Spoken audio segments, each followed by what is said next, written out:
Muito bem, senhoras e senhores, então aqui é o professor Antônio, estamos aí para resolver duas questões aí de resistência dos materiais, né? Duas questões aí fáceis no meu entendimento, né? Questões que versaram aí a respeito dos conhecimentos básicos de resistência dos materiais, né? E um pouquinho, né, da experiência, né, para estar chegando na resposta certa. Então vamos lá.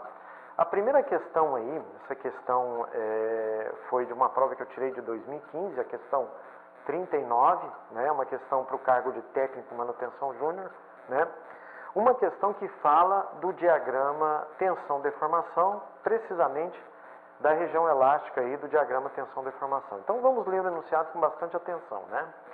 Na região linear do diagrama tensão-deformação, né, então olha, logo na primeira frase ali do enunciado, ele já fala da região linear. O que é a região linear? É onde nós observamos o comportamento elástico do material, tá? Do diagrama tensão-deformação de um aço, se a tensão de 100 megapascais corresponde a uma deformação de 500, ou seja, pessoal, o que a gente tem que ter entendimento é que nessa região as tensões elas são proporcionais às deformações. Então, o que ele fala? Que ele fala que 100 megapascal corresponde a uma deformação de 500 mi, tá? Esse mi aqui, ele corresponde a 10 a menos 6, tá ok? É um prefixo, corresponde a 10 a menos 6. Uma tensão de 250 megapascal, ela vai corresponder a qual deformação? Então, a pergunta que se faz logo no final do enunciado. Então, aí a gente tem as alternativas e nós temos que ir em busca dessa deformação que corresponde a essa tensão de 250 megapascal. Então, eu montei uma figura aqui para ajudar a gente a entender como é que nós vamos resolver essa questão. Basta que vocês observem, ó, que 100 megapascal corresponde a uma deformação de 500 mi. E 250 megapascal vai corresponder a uma deformação de quanto? Tá ok? Então, é simples, tá, pessoal? Basta que vocês imaginem que isso aqui está formando exatamente o quê? Um triângulo, tá? E nesse triângulo, tá vendo, ó, os lados são proporcionais, tá vendo, ó? Aqui, por exemplo, ó, a tensão aqui de 100 megapascal é proporcional à deformação de 500 mi. Da mesma forma que 250 megapascal vai ser proporcional, então, a este lado, a esta base do triângulo, que é o valor exatamente que a gente está procurando, tá ok? Não esquecendo, né, pessoal, não esquecendo de colocar na resolução que o prefixo mi equivale a exatamente a 10 a menos 6. Isso aí é de fundamental importância para que a gente chegue na resposta correta. Então, como eu disse para vocês, ó, 100 megapascal é proporcional a 500, a uma deformação de 500 mi. 250 megapascal vai ser proporcional a uma deformação de quanto? Que é o valor que a gente está procurando nessa questão aí, questão 39 da prova 3, né? Então, resolvendo essa questão aí, nós podemos fazer apenas uma multiplicação cruzada aqui, né, pessoal? Multiplica em cruz ali, a gente consegue, né, em x, aliás, né, a gente consegue fazer 500 mi vezes 250 dividido por 100 megapascal. Isso vai resultar em quê? Basta que vocês aqui, ó, dividam 500 por 100, vai resultar em 5. 5 vezes 250 vai resultar em 1.250 mi, e aí basta substituir o mi pelo prefixo que é 10 a menos 6. E aí a gente vai chegar na resposta que é a alternativa D, 1.250 vezes 10 a menos 6, vai ser a deformação correspondente a 250 megapascal. Tá vendo, pessoal? Uma questão simples aí, que não teve muita dificuldade, bastava que a gente tivesse um conhecimento ali da região elástica do gráfico tensão-deformação, tá? A próxima questão que eu escolhi é uma questão aí também da prova 3, só que é uma questão que fala de conhecimentos de propriedades dos materiais, que também ela é abordada tanto em materiais, ou tecnologia dos materiais, e também é abordada no início ali de resistência dos materiais. É um dos conceitos iniciais de resistência dos materiais. Então, nessa questão, que é a questão 45, o enunciado fala o seguinte: no levantamento das propriedades elásticas de um dado material, submetido a um ensaio de tração, Qual é a função do coeficiente de Poisson? Então, o que é o coeficiente de Poisson? Depois a gente volta aqui nas alternativas.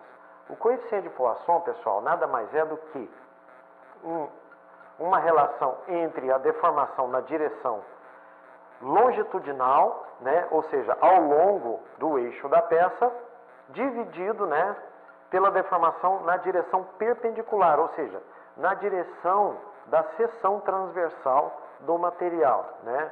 Não sei se vocês estão conseguindo me entender, mas quando você tem um elemento cilíndrico, na direção do comprimento desse elemento cilíndrico vai ser a deformação longitudinal.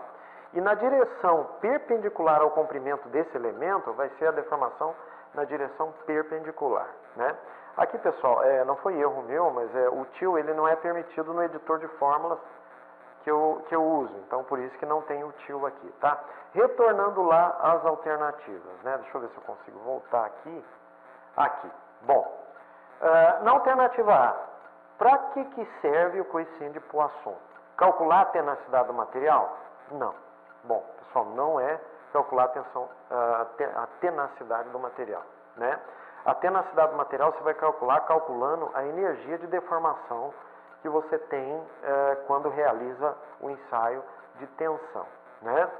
Estimar a carga, o quanto de carga o material poderá suportar durante o período elástico?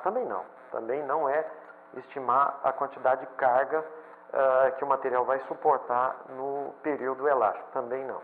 Avaliar a taxa de deformação? Talvez.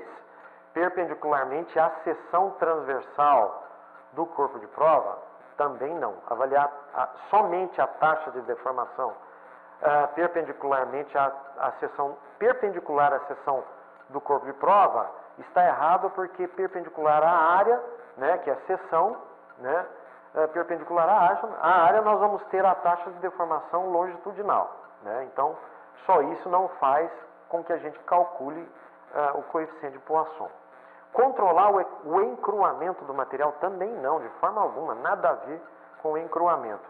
E na alternativa E, medir a rigidez do material na direção perpendicular à direção de aplicação da carga? Sim, então a alternativa correta é a alternativa E, porque o coeficiente de Poisson, ele mede, né, ele tem uma relação da rigidez, sim, do material na direção longitudinal com a direção perpendicular à direção do corpo de prova. Sim, ele vai medir a rigidez. A rigidez, o que é? O quanto que esse corpo ele vai diminuir ao mesmo tempo que ele está aumentando, né? Então, a dimensão no comprimento, vocês entendem facilmente que ela vai aumentar, e a espessura, que é a direção perpendicular, vai aos poucos diminuir. Então, se essa relação ela é uma relação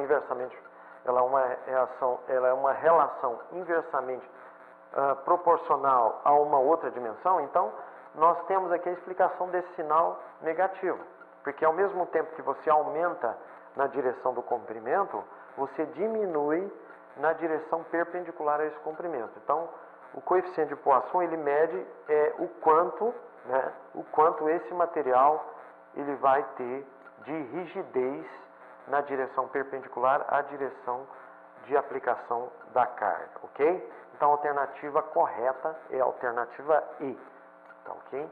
Bom, pessoal, então, duas questões aí de resistência dos materiais. Conseguimos recordar aí os conceitos de propriedades dos materiais, nessa questão 45, e o conceito também do gráfico tensão-deformação na região elástica, beleza? Então, espero que vocês tenham gostado e a gente volta na próxima videoaula aí de resistência dos materiais.